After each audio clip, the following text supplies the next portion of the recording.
The Secret Garden by Frances Hodgson Burnett. Chapter 5. The Cry in the Corridor.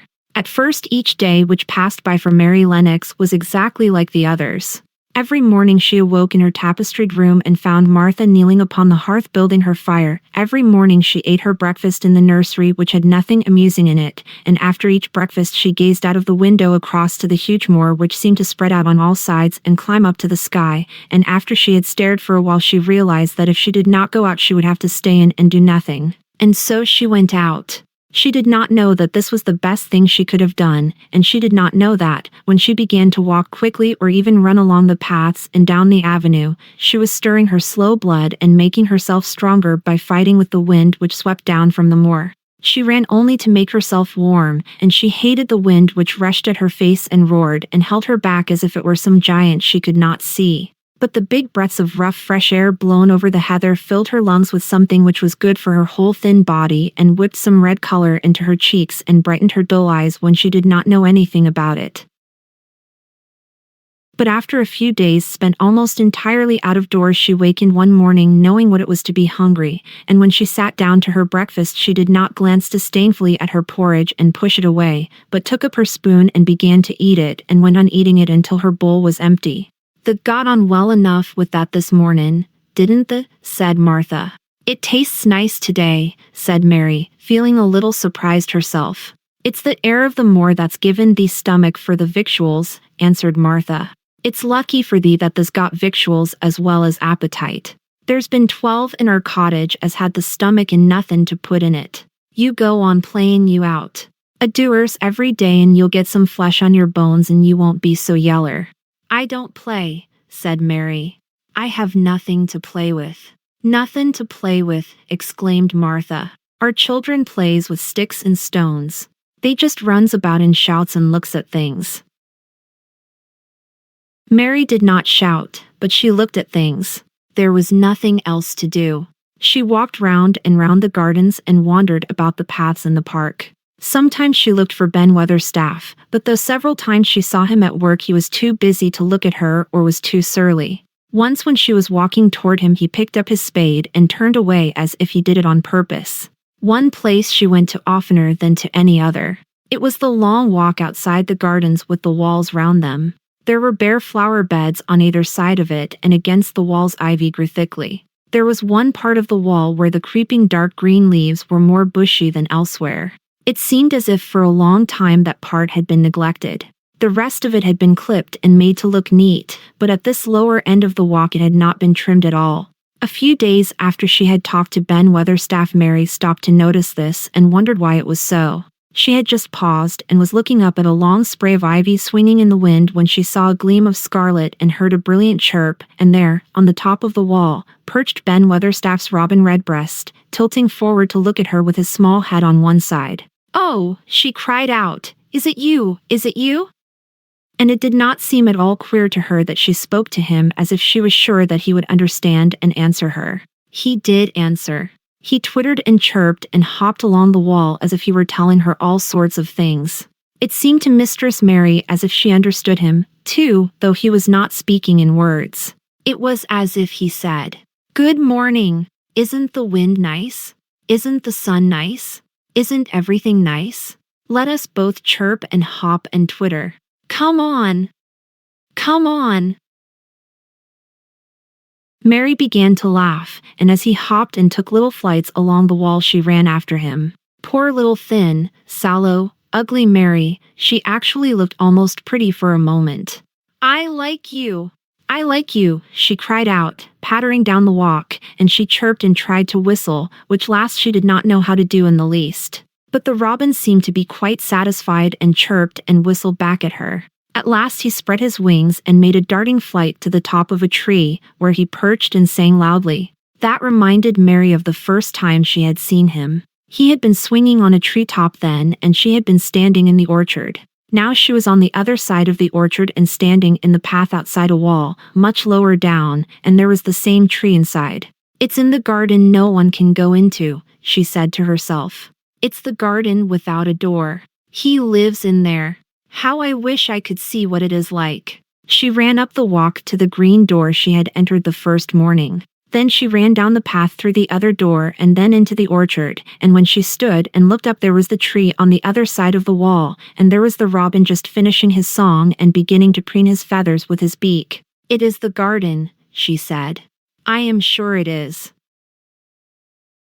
She walked round and looked closely at that side of the orchard wall, but she only found what she had found before, that there was no door in it. Then she ran through the kitchen gardens again and out into the walk outside the long ivy-covered wall, and she walked to the end of it and looked at it, but there was no door, and then she walked to the other end, looking again, but there was no door. "It's very queer," she said.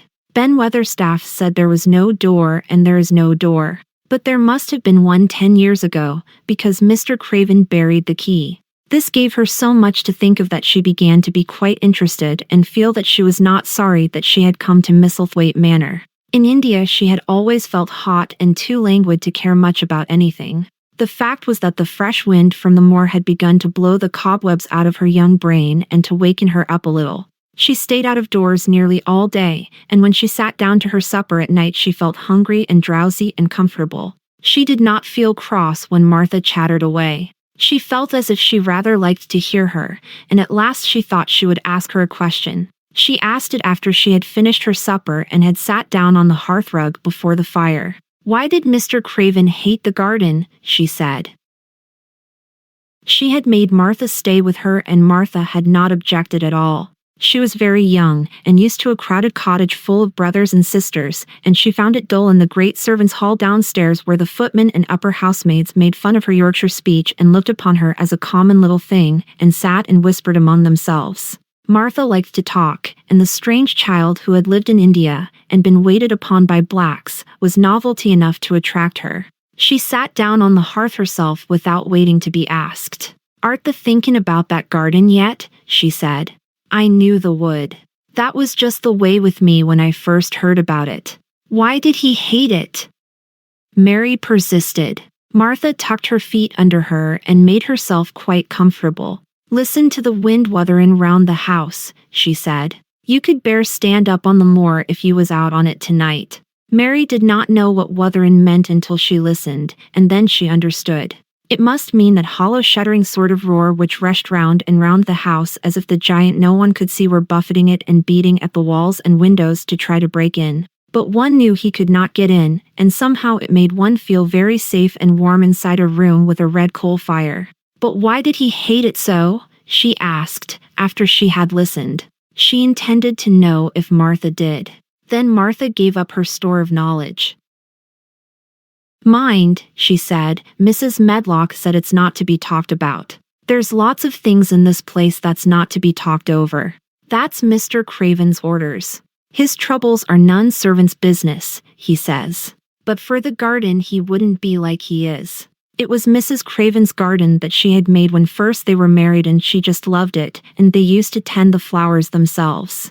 And none of the gardeners was ever let to go in. Him and her used to go in and shut the door and stay there hours and hours, readin' and talkin'. And she was just a bit of a girl, and there was an old tree with a branch bent like a seat on it.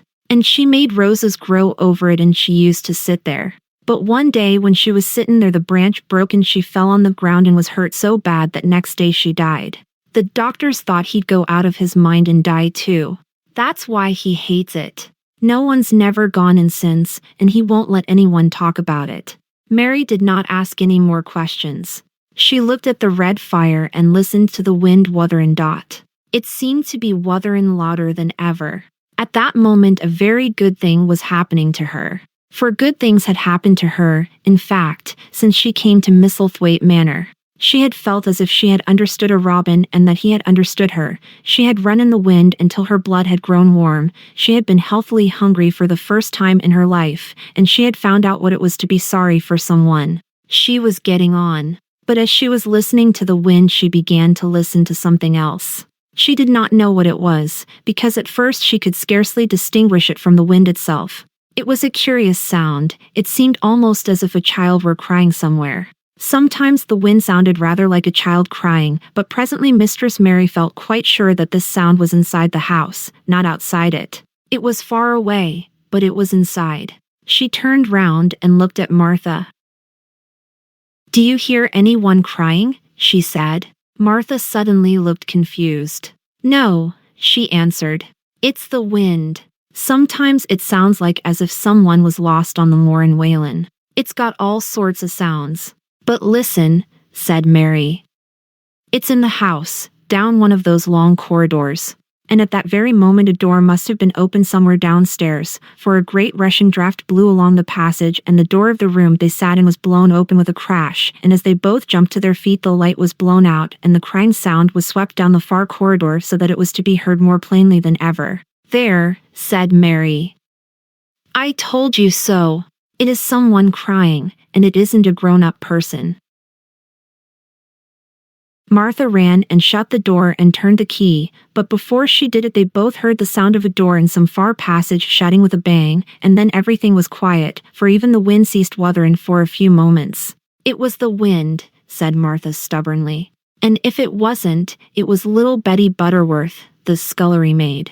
She's had the toothache all day." But something troubled and awkward in her manner made Mistress Mary stare very hard at her. She did not believe she was speaking the truth. This is the end of chapter 5. In it, Mary learns some details about the secret garden, not an awful lot, but just enough to pique her childish curiosity. Turns out that Mrs. Craven died in that garden as she was sitting on a tree branch that broke. Ever since that day, the garden has been closed off to everyone except the robin redbreast that comes and goes as he pleases. Mary is starting to adjust to life in the moor. She's starting to enjoy the taste of porridge and she continues to wander about the grounds and the moor each day. Mary tells Robin Redbreast that she likes him, which is unbelievable, because prior to these last couple of chapters, Mary didn't like anyone. Martha, who likes to talk, and Mary, who likes to listen to what she has to say, talked about the garden and Mr. Craven. Mary begins to feel sorry for her uncle. Then she deduces that the garden has to have a door if Mr. Craven buried the key. As Mary listens to the sound of the wind blowing about the large manor, she hears the sound of a child crying, but Martha tries to convince Mary that it is just the wuthering wind blowing strongly. Mary, being as stubborn as she is, remains convinced that Martha isn't telling the whole truth. In the next chapter, entitled, "There Was Someone Crying," perhaps we will learn more of the secrets inside of Misselthwaite Manor. If you enjoy this audiobook, please leave a like and subscribe. Thanks for watching.